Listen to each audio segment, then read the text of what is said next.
Coffee coffee. ఏంటి అబ్బా Sarath bell కొట్టారు చూడు ఒకసారి.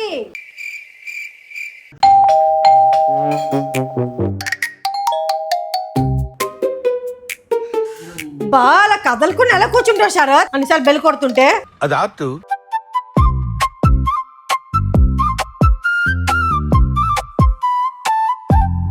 కదలబా ఒకసారి కూర్చున్నాక. మోహన్ కా మాస్క్ ఏంటి, ఆ వాల్కం ఏంటి, అసలు ఏంటి అసలు? రెడీ అవుతున్నా పెళ్లికి ఏమన్నాను? నేను ఆనేస్తాను నీ కుళ్ళే జలసైపోలో. పార్సల్ ఎవరిది? నాది. నేను ఎందుకు వెళ్తాను? బిల్డింగ్ అయితే తెల్లవా శరత్? రోజుకి 20 బెల్లలు 19 బెల్లలు నీవే, నీ పార్సిల్సే. ఆ ఒక్క బెల్ల కోసం నేను వెళ్ళక్కర్లే. కాఫీ పెట్టమంటే ఎందుకు అంత సీన్ చేస్తున్నావు? నాకు పనమ్మే లేదు, పొద్దు నుంచి పనితో పిచ్చెక్కిపోతున్నాను. ఏమైంది పని అమ్మాయికి? పెన్షన్ కోసం ఊరెళ్ళింది. సరే కాఫీ ఇచ్చి నేను చేయను. నేను కాఫీ అని పెట్టను శరత్. ఏ నాకు కాఫీ పెట్టడానికి ప్రాబ్లం కాదు, మళ్ళీ గిన్నెలు తోముకోవాలి నేను. వదిలేవచ్చు కదా గిన్నెలో, రేపు పని అమ్మేసి తోముతుంది కదా. అంతా కలిగి ఉంచమంటారు గిన్నెని? ఏమైంది? నేను రాత్రి గిన్నెలే పొద్దున కొంచెను, పొద్దు నుంచి గిన్నెలని ఉంచమంటున్నాను. ఇదేం బ్యాచిలర్స్ కాఫీ అనుకుంటున్నావా? ఒకసారి బ్యాచులర్స్ రూమ్కి వచ్చి చూడు ఎలాగుంటుందో. నాకు అనవసరం. మేము ఇలా టీ చేసామంటే టీ తాగక ముందు టీ కింద కడిగేస్తాం. కాఫీ చేసుకొని కాఫీ కింద కడిగివా? కాఫీ పెట్టినా కడుగుతాను. నేను ఇప్పుడు మాస్క్ వేసి ఎక్కడికి వెళ్ళిపోతున్నావు? బాయ్స్ నైట్ ఏమైనా ఉందా? వాచ్ నైట్ మాస్క్ ఎందుకు వేసుకుంటానా? ఏమో కూర్చోనుంది నాకు. నువ్వేమైనా చేయొచ్చు. ఊరికే కొంచెం డస్ట్ గట్ట పట్టింది, ట్యాన్ వేసాను, అంత క్లీన్ అయిపోతాను. అలా చెప్పవా? ఇంకేమైనా వస్తున్నారా? వస్తున్నారే, మీ అమ్మ మీ నాన్న మీ అక్క వస్తున్నారు. నువ్వు వాళ్ళ కోసం నువ్వు మాస్క్ వేసుకో. ఇంకేమైతే ఎవరు వస్తున్నారు? నువ్వు మాస్క్ వేసుకోవాల్సిన వాళ్ళు ఎవరు వస్తున్నారా అని అడుగుతున్నా. క్లీన్ గా నీట్ గా ఉండడం తప్ప. అది తప్ప, అది తప్ప. నువ్వేం పొలం పనులు చేయట్లేదు కదా. ఓహో, నువ్వేం పొలం పనులు చేస్తున్నావే? మాట్లాడి వెళ్ళిపోతావు బ్యూటీ పార్లర్కి. పొలం పనులు అడు, పొలం పనులు. పొలం పనులు చేసిన బ్యూటీ పార్లర్కి వెళ్ళాలంటే బ్యూటీ పార్లర్ పల్లెటూరులో ఉండాలి, ఇక్కడ కాదు. ఇంట్లో తిరుగుతున్నట్టు కార్లోనే కదా తిరుగుతావు. ఏం డస్ట్ పట్టేస్తుంది?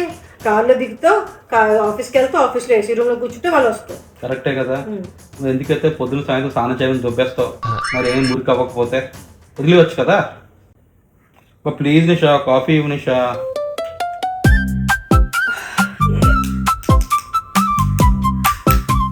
మధ్యాహ్నం లంచ్ ఏంటి? సింపుల్ గా చేస్తున్నాను శరత్. ఏ అబ్బా అంతసేపు కిచెన్ లో ఉండలేకపోతే చాలా ఒక్కగా ఉంది. ఏసీ ఉంది కదే. ఏసీ గాలి అటుపక్క రావట్లేదు. సరే వచ్చిన బాయ్ని పెట్టినా, ఇలా ఫ్యాన్ పట్టుకుని ఇలా పట్టుకుంటాడు. అసలు ఐడియాలు ఎలా వస్తాయండి మీకు? ఇలా హీరోయిన్స్ పట్టుకుంటారు కదా, అలా పట్టుకుంటాడు, నువ్వు ఇలా అలా వండేస్తుంటావు. నువ్వు పెట్టించుకుంటావు అలాంటి దానివే. నువ్వే పెడతా అన్నావు కదా అని మళ్ళీ ఆ తలనొప్పి కూడా ఎందుకు నాకు? ఇది నువ్వు ఒక్కదాన్ని వండుతున్నట్టు ఫీల్ అయిపోతావు ప్రపంచంలో.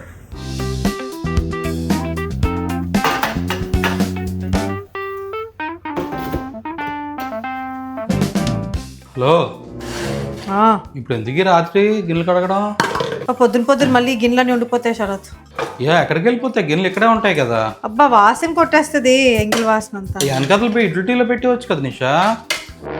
నాకు అలవాటే కదా. నువ్వు మరీనా బాబా ఎక్స్ట్రా చేస్తావు. నీకేం కావాలి? టీ ఏం కావాలా ఏంటి ఇప్పుడు? రాదు 10:30కి టీ ఎందుకు? ఏమో నా మొహం చూస్తే పొద్దు నుంచి కాఫీలు టీలు అడుగుతున్నావు. ఏదో ఫీల్ అయ్యి వచ్చాను, పాప రాత్రి ఒకదాన్ని చేసుకుంటున్నావని. ఏం చేస్తున్నావు నువ్వు? పిల్లల రూమ్లో ఉన్నాయి, ఇవి కడిగి. మేము వెతుక్కుని వస్తా ఏంటి? నీకు హెల్ప్ చేస్తున్నానే. ఇది హెల్ప్ గా డబుల్ పని చేస్తున్నావు. పెట్టినా తీసుకెళ్ళి అక్కడ. ఇప్పుడు తెచ్చావు కదా వదిలేసి. మనిషిరా బాబు నాకు. అబ్బా ఏంటమ్మా, ఒక రోజుకని చెప్పి ఉండిపోతే ఎలాగవుతుంది? నీకు తెలిసి నాకు ఎంత ఇబ్బంది అవుతుందో. అందుకే నీకు ఊరు పంపించడం భయం నాకు. ఎన్ని రోజులు పడుతుంది రావడానికి తెలీదా? జీతం కట్ చేసేస్తానమ్మా వచ్చే నెల నుంచి పట్టుకో. ప్రతిసారి ఇదే అయితే ఎలా కుదురుతుంది? నాకు ఇబ్బంది అయిపోతుంది. నేను బయటకు వెళ్ళాలి, ఆఫీస్కి వెళ్ళాలి, పనులు ఉంటాయి కదమ్మా నాకు. ఏమైంది? పనమ్మ ఈ రోజు కూడా రావట్లేదు శరత్. ఏమట? ఏదో పని ఉందంట ఊర్లోని, ఆ పని అయితే కానీ రాదంట. సర్లే కొంచెం టీ పెట్టి. కాఫీ. ఇది అసలు సీన్ కంటెంట్ ఫాలో అవడా? ఎవడి బాధ అది ఇక్కడ. మరి ఎలాగైతే టీ కావాలి? పెడతానులే.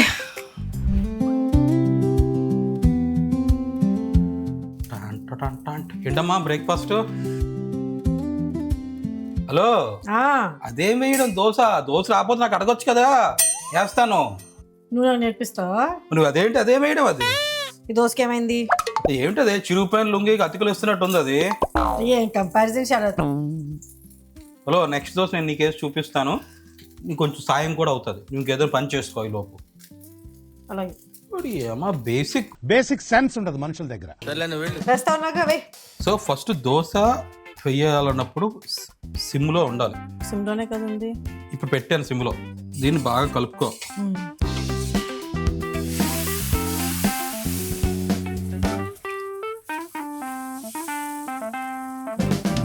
అంత లావుగా వేస్తా ఏంటి? దోశ కాలేటప్పటికి సన్నంగా అయిపోతుంది. ఇప్పుడు ఐలో పెట్టాలి, అర్థమైందా? హలో, ఏంటది? నెయ్యి దోశ ఇది. ఇప్పుడు కాలుతుంది, మెల్లమెల్ల మెరుస్తుంది. అది నీ సైజులో ఉంది ఆ దోశ. ప్లీజ్ తినలేవు శరత్, వదిలేస్తావు నువ్వు. నేను వేసుకుంటాను, వెళ్ళవే బాబు నువ్వు. చేసే మూడు ఉత్సాహం సర్వనాశనం అయిపోతాయి. మీకు హెల్ప్ చేస్తే వద్దంటారు, చేయకపోతే చేయలేదంటారు. నాకు ముద్ద వేస్ట్ చేసావు శరత్, నీ దోశలు కాదు కానీ. ఏమైంది దోశకి? చూసి ఎలాగుందో, బండలాగా ఉంది. నిషా, అట్లీస్ట్ సాయం చేసిన దానికి హ్యాపీగా ఫీల్ అవ్వు. నీకే పెడతాను దోశని, ఒక్కటి తినేసరికి కడుపు నిండిపోతుంది. చేసిన సాయాన్ని గుర్తించరు, దెప్పుతారు అలా కూర్చొని. నేను ఇలాగ వేసాను కదే. ప్లీజ్ కంపేర్ చేయకు నా దోశలకి నీ దోశలకి. నీకు ఒకటి చెప్పాలి, నీకు నచ్చదు కానీ చెప్పక తప్పదు. నచ్చుదని చెప్పి చెప్పాల్సి వస్తుంది కదా. మా మాయ అత్త హైదరాబాద్ నుంచి వచ్చారు కదా, అన్నయ్య వాళ్ళ ఇంట్లో ఉన్నారు సాగర్నగర్లో. నువ్వు వెళ్తున్నావు కలవడానికి? బా, చూడ్డానికి వెళ్ళడం కాదు నిషా, ఇంటికి పిల్లలు కదా. ప్లీజ్ పన్నమ్మ వచ్చుతారు పిల్లవ్వా, నేను చేసుకోలేనే. అక్కడ అండర్స్టాండ్ నిషా, కానీ 3 daysలో వెళ్ళిపోతున్నారు. వాళ్ళ ప్లాన్ ఏంటంటే ఇక్కడికి వచ్చి ఇక్కడి నుంచి వెళ్ళిపోదాం అని ప్లాన్లో ఉన్నారని నాకు అని అనుకుంటున్నా. లేకపోతే లంచ్కో డిన్నర్కో పిలిచేసి ఏం కావాలంటే వండి పెడతాం. ఇప్పుడు ఏం చెప్పమంటావు? మా ఇంట్లో పని అమ్మాయి లేదు, పని అమ్మాయి వచ్చిన తర్వాత మీరు వద్దులేండి అని చెప్పనా? అలాగే. అంటే మీ ఆవిడేం పని చేయదా అంటారు? పని చేయకుండా అవ్వదు కదా ఎవరింట్లో, నేను కానీ కొంచెం హెల్ప్ కావాలంటున్నా. నేను చేస్తానులే హెల్ప్. ఇందాక చేసావు చూశాను కదా, ఆ హెల్ప్ నాకు వద్దు. డబుల్ పని చేస్తావు దాన్ని నాకు. సర్లే, మా అమ్మని పిలుస్తానులే నీకు హెల్ప్కి. ఇప్పుడు అత్తమ్మతో పని చేయించమంటావా? నీకు ఏదో హెల్ప్ చేస్తుంది. నువ్వే ఫస్ట్ దెప్పుతావు మమ్మీతో పని చేయించేస్తానని. నేను చేసుకుంటాను. మరి ఏం చెప్పను నిషా, నువ్వు చెప్పి అది ఫోన్ చేసి వాళ్ళకి. మా అత్తమ్మ? అదే మీ అత్త మీ మామ వస్తే ఏం చేస్తావే? పర్లేదులే, మా బాధ మేము పడతామంటావు. అప్పుడు మా అత్త నేను హెల్ప్ అడగొచ్చు. మా అత్తనే అడుగు హెల్ప్. ఆవిడ కథలు ఇంటికి పిలిచి పని చేయించాను అనుకుంటాను. ఫ్యామిలీలో బ్యాడ్ అయిపోతాను నిషా నేను. వేసేసుకుంటారు, అసలే అందరూ అంటారు మీ ఆవిడ హైటెక్ అని. నేను హైటెక్ ఏం శరత్? హైటెక్ కాదు, హైట్ ఎక్కువ అంటున్నాను. సో హైట్ ఎక్కువ ఉంటే పిలవనా? అంటే కొంచెం గర్వం పెద్ద మాట అన్నాడు సార్. అదే నీకు కొంచెం ఫీలింగ్ ఎక్కువ అని కదా, నువ్వు బాగుంటావని. ఎటకారాలు వద్దు. 3 years తర్వాత వచ్చారు వైజాగ్. నేను మా ఇంట్లో ఒక రాత్రి కూడా ఉంచలేకపోతే నేను బాధపడతాను కదా నిషా. అంత బాధ వద్దులే, పిలిచేసి నా బాధ అయితే నేను పడతాను. షూర్ అని చెప్పాను కదా మరి. కానీ నువ్వు మామూలుగా చిరునవ్వుతో నీ ఫేస్ ఉండాలి, మొహం మార్చుకొని ఉండకూడదు. ఎట్లా నవ్వాలి అంతద్దు తగ్గి కొంచెం. నేను కూడా నీ బాధ అర్థం చేసుకోను కదా నిషా, నేను అర్థం చేసుకున్న మొగుడినే కదా.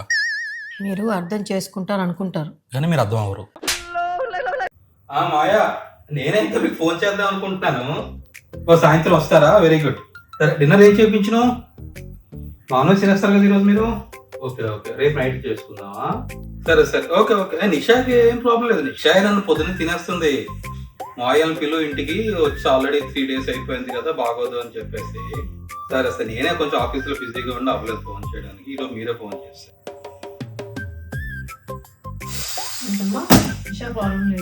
ప్రాబ్లం అది కాదు, వాళ్ళ తోడలుడు ఉన్నాడు కదా, ఆ బెంగళూరు కప్పులు ఫుల్ ఎక్స్ట్రాల్ చేస్తారు. వాళ్ళు వైజాగ్ వస్తున్నారట ఎల్లుండి. ఏదో రిజిస్ట్రేషన్ పని ఉందంట, 2 రోజులు మనతోనే ఉంటారు అని చెప్పి. వాళ్ళకి ఎప్పటి నుంచే ఉంది, శరత్ నిషాతోని ఉందాము. ఈ మధ్య మనం కొంచెం వీడియోస్లో కనిపిస్తున్నాం కదా. కరెక్ట్ అండి రా, అలా వద్దాం అనుకుంటున్నారు. 2 days ఉంటారట ఇక్కడ, అందరం కలిసి ఉందాం, సరదాగా ఉంటది కదా అంటున్నారు. మా మాయ కంటే పిలుస్తాను నిషా, మా మాయలు తోడలు నేనెందుకు పిలుస్తాను? నీకు జనాలంటే ఇష్టం కదా శరత్, అండ్ పీపుల్స్ మ్యాన్ అంటూ ఉంటావు కదా. హాఫ్ నీ జోక్లు నువ్వు. కాదు ఇది నిజంగా నిషా, నువ్వు విన్నావు కదా, పక్కనే ఉన్నా ఫోన్ కాల్ కలిపేసుకుంటావు కదా, పులిహోర కలిపినట్టు. నిషా, పనమ్మాయిలు ఉంటుంటే నేనేం వద్దనేవాడిని కాదు. పనమ్మాయి లేరు కాబట్టి నీకు ఇబ్బంది అవుతుందని ఆలోచిస్తున్నాను. జెన్యున్ గా చెప్తున్నాను. అందరికి కలిపి చేసుకోలేను నేను. ఒక్క సాయం కూడా చేయను, అడగలేను కూడా నేను. మీ అమ్మని రమ్మంటావా? మా అమ్మ వెనక నేను తిరగాను. మా అమ్మ నాకేం హెల్ప్ చేస్తుంది? మన పని అమ్మేస్తే ప్రాబ్లం లేదు, అస్సలు ప్రాబ్లం లేదు. అసలు అమ్మాయితో మాట్లాడొచ్చు కదా. ఇప్పుడే మాట్లాడాను శరత్, వాళ్ళ ఊళ్ళో పని అవ్వలేదంట, 4-5 రోజులు పడుతుందంట, తర్వాత వస్తుందండి. అరే రే రే పెద్ద సమస్య వచ్చి పడిందే. అప్పుడు మీరు వెళ్ళిపోతారు కూడా. ఈ ఫ్రీలాన్సర్స్ దొరకరా? వాళ్ళు వచ్చి అరగంట ఇల్లు తుడిచి తరుగులు పెట్టి వెళ్ళిపోతారు శరత్, ఇంకేం పని చేయరు. సరే ఇంకా అవన్నీ చూద్దాం, పెట్టేసుకుందా కొత్త వాళ్ళు ఎవరినైనా. నీకేం బయట వెయిట్ చేస్తాను అనుకున్నా లైన్లోని? ఏ ఎంత కష్టం తెలుసా పనులు దొరకడం. మా ఫ్రెండ్స్ ఒక్కొక్కరు 2 వారాలు 3 వారాలు అయిపోయింది వెయిట్ చేస్తున్నారు. ఎందుకు? డబ్బులు ఇస్తాం కదా. అదంతా పాతకాలం శరత్, డబ్బులు ఇస్తే వచ్చేయడానికి. ఒక్కొక్కరికి ఒక్కొక్క రిక్వైర్మెంట్. కారు బంగ్లా కావాలంటే నువ్వు ఒక్కసారి ఒక్క పన్నమైతే మాట్లాడి నీకు వెంటనే అర్థం. లింక్డ్ఇన్ లో పెట్టాను పోస్ట్ ఒకటి. యా పనమ్మాయి కోసం చూస్తున్నాను రా. ఏమైనా లీడ్స్ ఉంటే నంబర్ పంపించవా? హలో, నీ పాత పనమ్మాయి ఎక్కడైనా చేస్తుందిరా? మీ వాచ్మెన్ వైఫ్ ఖాళీగా ఉంది కదరా, పని చేయట్లేదు కదా ఎక్కడను. వాళ్ళు పని కొప్పుకుంటే పంపించవా నాకు? లక్ష్మి, అదే మీకు తెలిసిన వాళ్ళు ఉన్నారా పని కోసం చూస్తున్న వాళ్ళు? చెప్పమ్మా, ఏంటి పనులు చేస్తావు నువ్వు? చెప్పండి మేడం, మీకు ఏటెట్ కావాలి? సో నాకైతే డస్టింగ్లు చేయడం, తుడిచి తడుగుడ్లు పెట్టడం, బట్టలు ఏమైనా వాషింగ్ మెషిన్లో వేయడం, ఆరపెట్టడం, మడత పెట్టడం, ఇంకా కొన్నిసార్లు బట్టలు చేత్తో ఉతకాల్సి వస్తుంది అప్పుడప్పుడు, రోజు కాదు. ఓకేనా, సెట్ అయిపోయిందా? లేదు, ఇంకా ఇప్పుడే పనులు చెప్తున్నాను ఏంటేం చేయాలా అని. ఎంత అడుగుతుంది తను? బట్టలు చేత్తో ఉతకమంటున్నారమ్మా, వాషింగ్ మిషన్లో ఏమంటున్నారు? అన్ని బట్టలు వాషింగ్ మెషినే, కానీ కొన్ని రంగు వదులుతున్న బట్టలు మటుకు చేత్తో ఉతకాలి. మేము సార్ తెల్ల బట్టలు ఏమైనా ఉంటే చేత్తో. అదేటమ్మా వాషింగ్ మిషన్ ఉండగా చేత్తో ఉతకమంటున్నారు. మరి కొన్ని బట్టలు పాడైపోతే లేకపోతే రంగులు అంటుకుంటాయి కదమ్మా, అందుకు. అవును, రంగు బట్టలు వేరేగా వేస్తాంలేమ్మా, చేత్తో ఎందుకు ఉతుకుతాం?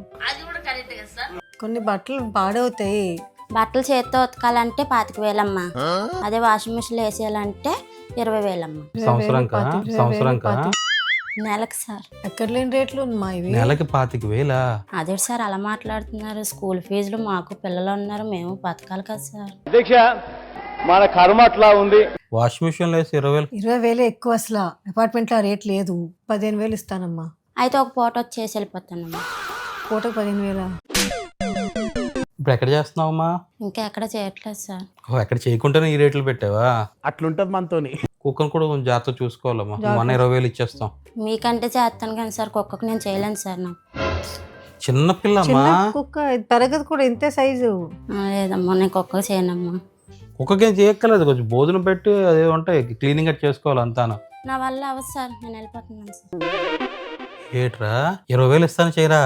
మరి ఏమనుకుంటున్నావు, అంత ఈజీ అనుకుంటున్నావా పనులు దొరకడం? ఇవమ్మా పనులు చేస్తారు కదా. మీ వాష్రూమ్లు నేను ఎందుకు కడుగుతానమ్మా? మీ వాష్రూమ్లు నేను కడగను, మిగతా పనులు అయితే చేస్తాను. వాష్రూమ్ డర్టీగా ఉండవమ్మా, ఒకసారి తడిగుడ్డు పెట్టాలి. లేదమ్మా, కడగనమ్మా. ఇప్పుడు మా గిన్నెలు మావే బట్టలు మావే కడుగుతున్నారు కదా, ఇవి కడగడానికి లేదు సార్, నేను కడగను. ఇంకేమన్నా పెట్టుకున్నా బాత్రూమ్ కడగడానికి? సర్లే, ఫస్ట్ తక్కిన మాట్లాడు. మరి జీతం ఎంతమ్మా? 15,000 బస్ పాస్ అమ్మా. మీరు ఎక్కడి నుంచి రావాలమ్మా? నాది గాజువాక్. నేను ఉదయం 9కి వస్తానమ్మా, 3 గంటలకు వెళ్ళిపోతాను. నాకు ఆదివారం సెలవు కావాలి. సరే అమ్మా, నేను మీరు అడిగిన 15,000 బస్ పాస్ ఇచ్చేస్తాను. రేపటి నుంచి వచ్చేయండి. రేపే వచ్చేయమంటారేంటి సార్? రేపు అవ్వదు, నేను వచ్చే ఫస్ట్ నుంచి వస్తాను. నేను తీర్థయాత్రలకు వెళ్తున్నా. వచ్చే నెల వెళ్ళొచ్చు కదమ్మా, ఉద్యోగం వస్తుంది కదా నీకు. ట్రైన్ బుక్ చేసుకున్నాను సార్, నేను కుటుంబం అంతా వెళ్తున్నాను. ఈ పనుల్లో కనిపించలేదు. సరే అమ్మా. ఏమిట్రా ఈ డిమాండ్? 4 రావాలి, 2 అవుట్. ఓకే కదమ్మా, ఈ పనులని నీకు? అన్ని వర్కులు చేస్తున్నాను. పాత ఇంట్లో కూడా అన్ని వర్కులు నేనే చూసుకునేదాన్ని, నేనే చేసుకునేదాన్ని. ఎందుకు మేడం, మొత్తం ఇల్లు మొత్తం నేను చూసుకుంటాను. సూపర్ కదా అమ్మయ్యా. సో శాలరీ ఎంత ఎక్స్పెక్ట్ చేస్తున్నారమ్మా మీరు? 20+ పెట్రోల్ కూడా కావాలి మేడం. పెట్రోల్ దేనికమ్మా? నాకు వెహికల్ ఉంది సార్. కారా? కాదు సార్, బండి ఉంది సార్. బండి ఉందా? Very good. ఎంత అవుతుంది పెట్రోల్కి? 3,000 అవుతుంది సార్. 3,000? ఇంకేం చేస్తాం? ఇదేంటిది చౌకి? Earphones sir. వినిపిస్తామా నీకు? ఇది ఆ ఇయర్ ఫోన్స్ కాదు మేడం, పాటలు వినడానికి పెట్టుకుంటాను. అయితే నేను పాటలు వినాలి, లేకపోతే ఎవరితో మాట్లాడాలి, అలాగైతే వర్క్ చేయగలను మేడం. ఇది ఒకటి చెప్పడం మర్చిపోయాను మేడం, ఇది మాత్రం నాకు కంటిన్యూస్గా ఉండాలి మేడం. పని కూడా అలాగే చేస్తా. పని కూడా అలాగే చేస్తాను. నీకు మరి వినిపించదు కదమ్మా పిలిస్తే? మీరు దగ్గరకు వచ్చి పిలండి మేడం. సర్లే మరి ఏం చేస్తాం, మనకి ఇప్పుడు కావాలి. సరే అయితే అయితే ఇచ్చేస్తాం. రేపు పొద్దు నుంచి 9 గంటలకల్లా వచ్చేయాలి. సాయంత్రం 4:30-5 వరకు ఉండాలి. బ్రేక్ఫాస్ట్ లంచ్ అన్ని ఇక్కడే ఉంటుంది. ఓకేనా? Okay sir. Okay madam. ఆ. సార్ మీరు వెజిటేరియనా? కాదమ్మా, నాన్ వెజిటేరియన్. నాన్ వెజిటేరియన్ అయితే నేను చేయను మేడం. నువ్వు తినక్కర్లేదమ్మా, నువ్వు నీకు వెజ్ పెడతాం. వెజ్ మీరు పెట్టినా సరే నేను ఆ గిన్నెలు గట్ట కడగలేను సార్. ప్లీజ్, వంట కూడా నేను చేయలేను సార్. అవి ఏంటమ్మా ఇప్పుడు నేను పనిలో పెట్టుకోవాలంటే మేము నాన్ వెజ్ మానేయాలా? అది మీ ఇష్టం సార్. సర్లే అమ్మా, మేము నాన్ వెజ్ మానడం కాకపోతే కానీ మా పని మేము చేసుకుంటాంలే. నేను గిన్నెలు తోముతానులేవే, నువ్వు వంట వండుకో. ఇక దొరికేటట్లేరు. నాన్ వెజ్ తినే వాళ్ళని పెళ్లి చేసుకోమని విన్నాను కానీ ఇంట్లో పని నాన్ వెజ్ తినే వాళ్ళ ఇంట్లో పని చేయనంటే అలాగే నిషా. రేపు పరిస్థితి ఏంటి? నేను నువ్వు శరత్, నాకు మంచి ఐడియా వచ్చింది శరత్. మొన్న ఒక అమ్మాయి వచ్చింది కదా, సుష్మిత పంపించింది. నీ పెద్ద ఫ్యాన్. అమ్మాయిని ఒకసారి అడుగుదావా అని. అమ్మాయి ఆల్రెడీ ఇక్కడ పని చేస్తుంది కదరా. వాళ్ళు అమెరికా వెళ్ళిపోయారు కదా, ఖాళీగా ఉంటుందేమో ఇప్పుడు. నువ్వు ఫోన్ చేయి సుష్మితకి. సార్, శరత్ సార్ బాగున్నారా సార్? బాగా ఎక్సైట్మెంట్ ఫీల్ అవుతుంది. బాగున్నానమ్మా, నువ్వు బాగున్నావా? బాగున్నాను సార్. సార్ ఏంటి సార్, మన ఇంట్లో పని కావాలంట. నాకు ఆ రోజు వచ్చాను, కనీసం ఒకసారి ఫోన్ చేసి ఉంటే ఆ రోజు ఉండిపోతాను కదా సార్. ఆ రోజు అవసరం పడలేదమ్మా, ఈ రోజు అవసరం పడ్డది. చెప్పండి సార్, ఏం చేయాలో చేసేస్తాను. అంటే ఈ రోజు కాదు, రోజు కావాలి. వచ్చేస్తాను సార్, రోజున మనీలే చేసేస్తాను సార్. చెప్పు నిషా, ఏం పనులు చేయాలో. సార్ నాకు అసలు చెప్పొద్దు సార్, మొత్తం నేను చేసుకెళ్ళిపోతాను. అయ్యా, మనం ముందు ఈ అమ్మాయికే చేయవలసిందిరా బాబు. సో జీతం ఎంత ఎక్స్పెక్ట్ చేస్తున్నావమ్మా నువ్వు? సార్ ఇంట్లో పనే నాకు ఎక్కువ, ఇంకా జీతం ఏంటి మేడం? ఉదయమే సాయిబాబు గుడికి వెళ్ళాను, వీళ్ళు ఒకసారి ఇలా ఫోన్ చేశారు. మన ఇంట్లో జీతం మనకెందుకు సో మేడం? జీతం వద్దా అయితే? మేడం మీరు మర్చిపోండి దానికోసం. ఇంత ఎక్సైట్ అయిపోతుంది. అదే ఎక్సైట్మెంట్ ఎక్స్ట్రానా? సరే అయితే రేపటి నుంచి వచ్చేస్తావు కదా. 9 గంటలకల్లా వచ్చేమో రేపు పొద్దున్న. 9 ఎందుకు మేడం, 8కి వచ్చేస్తాను మేడం. ఓకేనమ్మా, నేను సుష్మిత గారికి ఫోన్ చేసి ఒక మాట చెప్పేస్తాను. సరే సార్. సార్ ఒక ఫోటో సార్. రేపు నుంచి ఇక్కడే ఉంటావు కదా, మళ్ళీ ఎందుకు ఫోటో? నీకు ఎన్ని కంటే తీసుకో, ఫోటోలు వీడియోలో తీసుకుందావు నువ్వు. మర్చిపోయాను సార్, నిజమే. ఓకేనా? చిన్న ప్రాబ్లం సార్. ఏంటమ్మా? అంటే సుస్మిత మేడంకి నేను 1,00,000 రూపాయలు ఇవ్వాలి సార్. ఓకే, అది మీరు ఇచ్చేస్తే నేను రేపటి నుంచి వచ్చేస్తాను సార్. అంత సింపుల్ గా ఎందుకు అయిపోద్ది కానీ. అదే మరి మాకెలా పే చేస్తావు? శాలరీ ఇస్తారు సార్ కదా సార్, దానిలో కట్ చేసుకోండి సార్. ఓ, ఎంత కట్ చేయాలమ్మా శాలరీ? నాకు శాలరీ 20,000 మేడం. అందులో ఒక నెలకి 1,000 కట్ చేసేయండి మేడం, సరిపోతుంది. మరి 1,00,000 రూపాయలు నెలకు 1000 ఖర్చు చేయాలంటే 100 నెలలు పడుతుందమ్మా. సార్ ఇక్కడే ఉంటాను సార్, నేను అక్కడికి వెళ్ళిపోతాను సార్. ఒకళ్ళు వెళ్ళిపోతే వెళ్ళే ప్రసక్తే లేదు, ఇది మా ఇల్లు సార్. అసలు నేను ఎలా వెళ్తాను సార్ ఇక్కడ నుంచి? ఇప్పుడు సుష్మిత గారి దగ్గర నుంచి వచ్చావు కదా మా దగ్గరికి, అలాగే ఇంకో దగ్గరికి వెళ్ళొచ్చు కదా. నేను ఇంకొక దగ్గరికి వెళ్తాను కదా సార్, వాళ్ళని అలాగే అడిగి మీకు ఇస్తాను సార్. సుష్మితతో మాట్లాడు. మా మేడంతో మాట్లాడతానులే, మాట్లాడిసి డబ్బులు నేను ఇస్తాను. రేపు పొద్దు నుంచి ఇచ్చేస్తారు కదా సార్? ఇస్తానమ్మా. రేపు నుంచి వచ్చిమంటారు అయితే? వచ్చేసి అబ్బో, నిజమేనా సార్? నిజంగా ఇచ్చేస్తారు సార్ 1 lakh? ఇస్తానమ్మా. అవసరం మాది కదమ్మా, ఇస్తాం. సరే మేడం. అయితే పనమ్మే దొరికింది అనుకుంటే 1,00,000 రూపాయలు మనకి ఎవరైనా డబ్బులు ఇస్తే బాగున్నాయి కదా. నెలకు 500 కట్ చేసుకోండి అని. సర్లే, నేను ఫోన్ చేసి చెప్తాను అయితే మా వాళ్ళకి రేపు వచ్చిమని చెప్పేసి. అమ్మయ్య చెప్పుకో, ఇప్పుడైతే 4 రోజులు ఉంటారా 5 రోజులు ఉంటారా వాళ్ళ ఇష్టం. ఈ అమ్మాయి ఇప్పుడు వాళ్ళ విలువ 1,00,000 రూపాయలా? నువ్వు ఈ అమ్మాయికి ఫోన్ చేసి చెప్పు మానేమని. చెప్తాను, లేదా డబల్ డామా అయిపోద్ది. చెప్పేస్తాను, రావద్దని వస్తాను. చెప్పావా నువ్వు పని అమ్మాయికి రావద్దని ఊరి నుంచి? చెప్పాను. ఇంకేంటి మీ మాయలు రాలేదేంటి శరత్? ఫోన్ చేయ ఒకసారి. అడ్రస్ గుర్తుందో లేదో? అడ్రస్ తెలియదులే. హలో మాయా, బయలుదేరారా? ఓ అవునా, ఓకే. మరి అతనండి? ఓకే ఓకే, సరే ఓకే, నో ప్రాబ్లం. రావట్లేదు వీళ్ళు. అదేంటిది? హైదరాబాద్లో ఎవరో వాళ్ళ బిజినెస్ పార్ట్నర్ ఎవరో చనిపోయారంట. అయ్యయ్యో. అది సో బయలుదేరి హైదరాబాద్ వెళ్ళిపోతున్నారంట ఇప్పుడు. అదే ఇంకా నాకే చేద్దాం అనుకుంటున్నారంటే ఇలా మనం చేస్తాం. ఇంకెవరో రావాలి కదా. అతను కూడా హైదరాబాద్ వస్తారంట. అతను కూడా ఈజ్ పార్ట్నర్ అంట. రావట్లేదు అయితే. వీళ్ళ కోసం అమ్మాయికి ₹1,00,000 ఇవ్వాలి కదే. అమ్మాయికి ఫోన్ చేసి చెప్పేవి బాబు వద్దని. హలో, యా పనికి రావద్దు, నాకు పాత పనమ్మే వచ్చేస్తున్నది. ఈ అమ్మాయికి చెప్పు రమ్మని, ఈ మానేమని చెప్పావు కదా. హలో కళ్యాణి, నీ పని అయిపోయిన తర్వాత ఎప్పుడైతే అప్పుడు ఇంటికి వచ్చామో పనికి. అదేంటి, నేను గంట క్రితమే కదా చెప్పాను. సరే, ఏమైంది? అమ్మాయికి ఇంకా కూడా పని దొరికేసింది. ఇప్పుడు గంటలో ఇంకో పని తీసుకుందా? అదే అడుగుతున్నాను కదా. అనుకున్నదొక్కటి అయినది ఒక్కటి బోల్తా కొట్టిందిలే బుల్బుల్ పిట్ట. ఇటు పడితే మళ్ళీ పనమ్మే లేదే. హెల్ ఏంటి ఎంత డిమాండ్ ఏంటి వీళ్ళకి? డిమాండ్ కాదే, వాళ్ళ శాలరీస్ చూస్తున్నావా? మన కోవిడ్ ముందు ఎంత ఇచ్చేవాళ్ళో ఇప్పుడు ఎంత ఇస్తున్నావు? కరెక్టే, మరి అన్ని రేట్లు పెరిగిపోతున్నాయి కదా, ఏం చేస్తాం. అంత ఈజీగా కూడా దొరకట్లేదు. ఎంత ఇస్తామన్నా దొరకట్లేదు, ఎన్నాళ్ళు ఉంటారో కూడా తెలీదు. సర్లే, ₹1,00,000 ఇచ్చి అమ్మాయినే తెచ్చుకుందాం, ఇంకేం చేస్తాం. పర్లేదా మరి మనకి? మరి ఇంకేం చేస్తాం ఇప్పుడు?